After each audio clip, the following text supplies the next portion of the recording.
Halo, jumpa lagi sahabatku semuanya di channel Yesaya07 menyapa kembali. Semoga kita semua dalam keadaan sehat dan tetap semangat dalam menjalankan aktivitas kita masing-masing. Di video kali ini saya akan membahas tentang teknologi jaringan kabel dan nirkabel. Tentunya di topik pembahasan kali ini saya peruntukkan buat adik-adik peserta didik dan teman-teman sahabatku semuanya yang ingin belajar tentang teknologi jaringan kabel dan nirkabel. Sebelum saya masuk kepada topik pembahasan kali ini, tidak lupa like, komen, dan subscribe channel Yesaya07. Oke, kita langsung saja. Di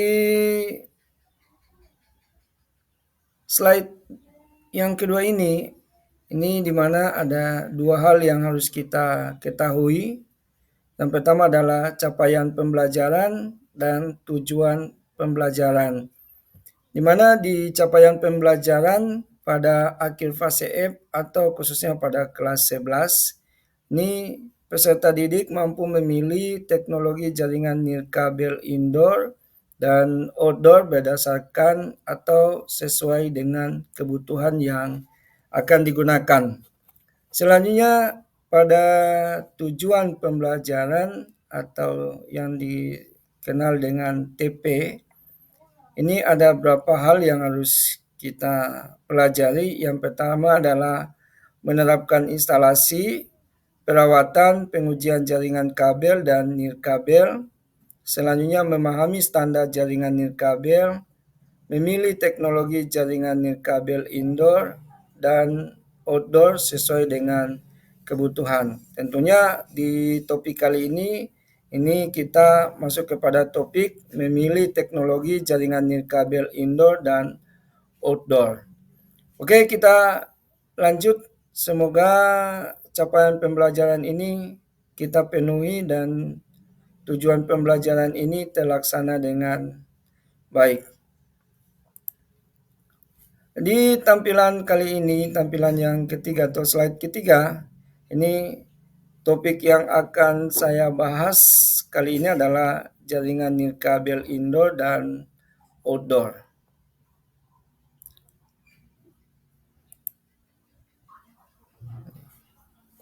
Tentunya adik-adik sekalian, teman-teman sahabatku semuanya bertanya-tanya sebelumnya apa yang dimaksud dengan atau indoor dan outdoor. Indoor atau dibahasakan di sini adalah di dalam ruangan, sedangkan outdoor itu adalah di luar ruangan. Jadi yang kita bahas adalah sekali lagi jaringan nirkabel. Nirkabel ini adalah jaringan tidak menggunakan kabel di mana terdapat di dalam suatu ruangan dan di luar ruangan. Oke, kita langsung saja ke slide berikutnya, di mana kita harus ketahui dulu atau mengenal jenis wireless. Sini kalau kita lihat jenis wireless, ada 6 jenis wireless yang harus kita ketahui berdasarkan kecepatannya. Mulai dari 2 Mbps atau megabyte per second, ada juga terdapat 54 Mbps, 108 Mbps, ada 11 Mbps, selanjutnya ada 22 Mbps dan 120 Mbps atau megabyte per second. Ini jenis-jenis wireless berdasarkan akses. Selanjutnya kita masuk kepada topik pembahasan berikutnya adalah jenis perangkat yang nantinya akan dibutuhkan atau kita akan gunakan membangun jaringan indoor dan juga jaringan outdoor yang tentunya tidak menggunakan kabel. Di mana kita bisa lihat di sini topik pembahasan pertama adalah mengenai access point. Di access point kali ini kita harus pelajari fungsi dari access point yang ada. di mana fungsi dari access point yang ada ini adalah untuk menghubungkan berbagai macam perangkat wireless yang tentunya terhubung dengan perangkat tersebut. Misalnya saat ini kita menggunakan WiFi, di mana yang pastinya menggunakan sebuah access point untuk memberikan layanan kepada handphone kita. Ini salah satu contoh yang saat ini kita gunakan. Selanjutnya untuk access point itu sendiri, ini untuk kita masuk kepada konfigurasi atau kita melakukan penyetingan, ini tentunya di sini berbeda-beda sesuai dengan produsennya atau sesuai dengan jenis dan tipe dari access point itu sendiri. Jadi untuk access point itu sendiri, ini tentunya ketika jenis dan tipenya berbeda, maka dari segi tampilan ataupun segi konfigurasinya tentunya ini sangat berbeda. Maka jika kita akan melakukan konfigurasi pada access point, maka kita harus pelajari dan kita harus memahami bagaimana kita akan melakukan konfigurasi access point, terutama pada jenis-jenis access point. Tidak semua access point dalam konfigurasi ini sama. Selanjutnya, jenis perangkat yang dibutuhkan yang berikutnya, kita lihat di sini ada antena. Antena ini berfungsi sebagai penyebar sinyal menjadi luas. Tentunya kalau kita lihat ya, di lingkungan sosial kita, ini tentunya untuk antena ini sangat kita butuhkan untuk menghubungkan layanan akses terutama handphone kita agar supaya kita bisa saling berkomunikasi satu dengan yang lain, sehingga kita selalu membutuhkan yang namanya antena. Antena ini juga untuk layanan jaringan akses terutama ini khusus untuk yang outdoor. Ini khusus antena ini khusus yang outdoor. Ada juga tipe jenis antena yang dimana bisa dipasangkan di dalam ruangan atau yang dinamakan dengan indoor. Jadi sekali lagi antena ini berfungsi untuk menyebar sinyal menjadi luas. Selanjutnya kita lihat lagi untuk jenis komponen berikutnya adalah di mana ini ada kotak access point. Tentunya kotak access point ini berfungsi sebagai pelindung access point. Biasanya kalau kita lihat di dalam lingkungan sosial kita ataupun bisa kita amati, ini terdapat pada posisi yang ada di luar ruangan. Tentunya fungsinya adalah mengamankan perangkat kita yang nantinya biasanya basah kena hujan, maka kita harus menggunakan yang namanya kotak access point. Selanjutnya adalah tentunya mempengaruhi juga keawetan access point kita ketika kita tempatkan di luar ruangan. Selanjutnya kita lihat untuk perangkat berikutnya yang mendukung jaringan nirkabel indoor dan outdoor. Tentunya kita juga membutuhkan yang namanya kabel WiFi. Tentunya kabel ini berfungsi untuk menghubungkan antara perangkat satu dengan perangkat yang lainnya. Tentunya di sini contohnya adalah access point dan antena. Di mana saat ini kita lihat ini untuk jaringan kita ini terdapat kabel. Di sini saya tampilkan kabel LAN dan juga kabel jenis kabel fiber optik. Tentunya jenis-jenis kabel inilah yang mendukung untuk menghubungkan antara perangkat akses point dan antena. Jadi sekali lagi, untuk menghubungkan jaringan kabel indoor dan outdoor, tentunya juga kita pastikan membutuhkan yang namanya kabel. Kabel kali ini saya berikan contoh di sini kabel LAN dan juga kabel fiber optik. Kita lihat lagi perangkat yang kedua, yang berikutnya. Ini ada wireless card PCI.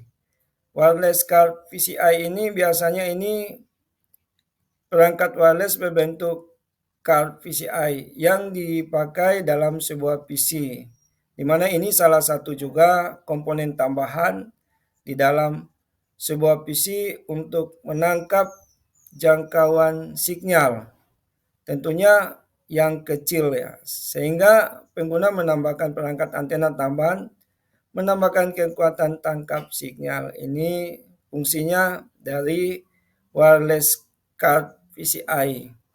Sekali lagi, wireless card PCI ini adalah perangkat wireless berbentuk card PCI yang dipakai dalam sebuah PC yang tidak memiliki perangkat embedded wireless di dalamnya. Kekurangan perangkat yaitu jangkauan sinyalnya yang kecil tentunya. Selanjutnya kita masuk kepada komponen berikutnya yang dikenal dengan wireless USB.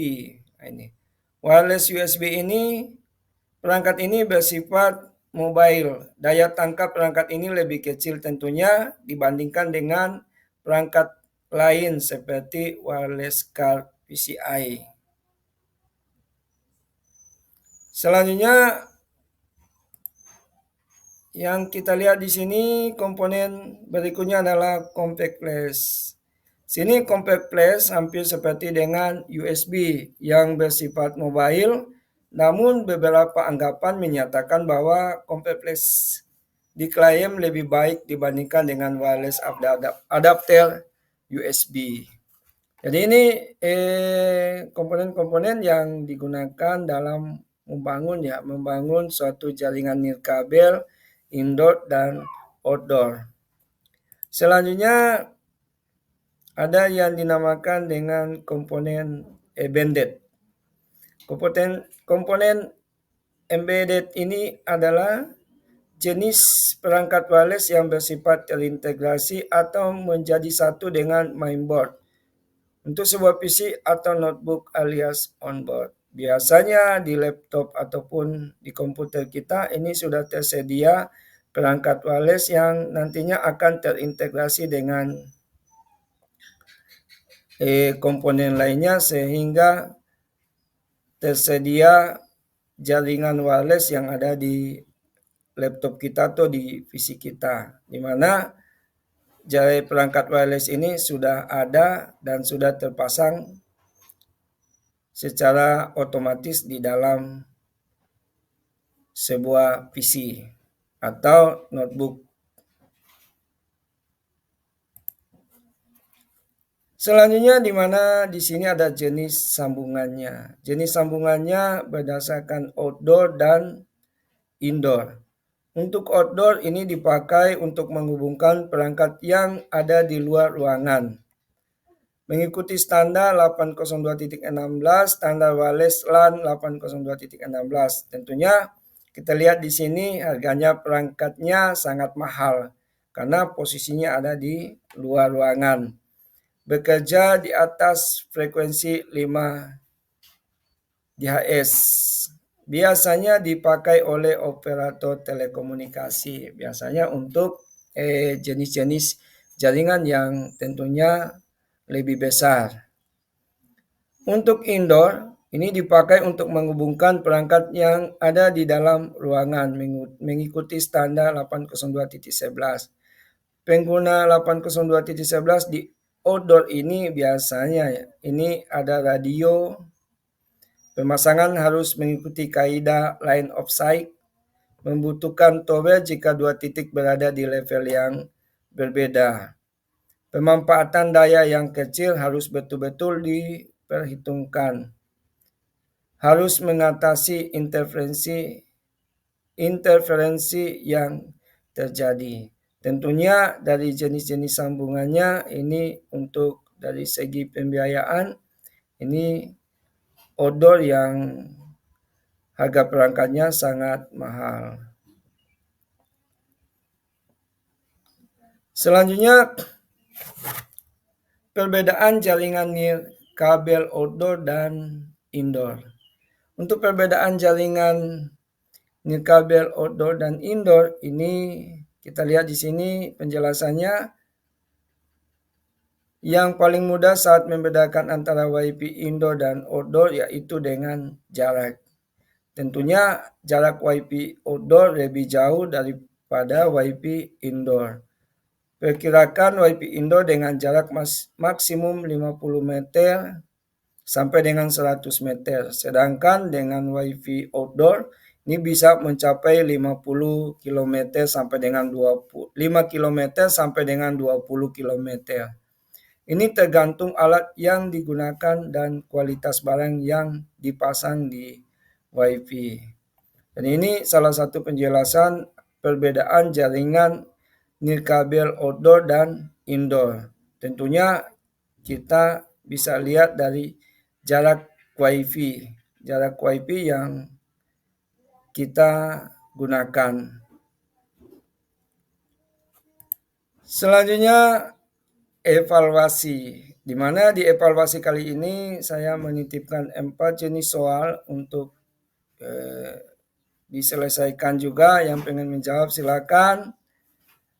Di mana evaluasi kali ini ada 4 evaluasi. Ini tuliskan jenis-jenis WiFi yang umum digunakan berdasarkan standar. Yang kedua adalah tuliskan jenis-jenis perangkat yang digunakan pada teknologi jaringan indoor dan outdoor. Yang ketiga adalah tuliskan jenis sambungan teknologi jaringan indoor dan outdoor. Yang keempat adalah tuliskan perbedaan jaringan indoor dan outdoor.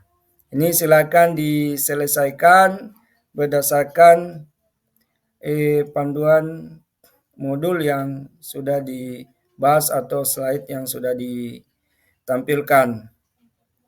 Selanjutnya saya mengucapkan terima kasih untuk kita semua. Tetap semangat dan tetap sukses dalam kegiatan kita masing-masing. Untuk itu, sekali lagi tidak lupa like, komen, dan subscribe channel Saya 07. Semoga channel ini bermanfaat untuk kita semua.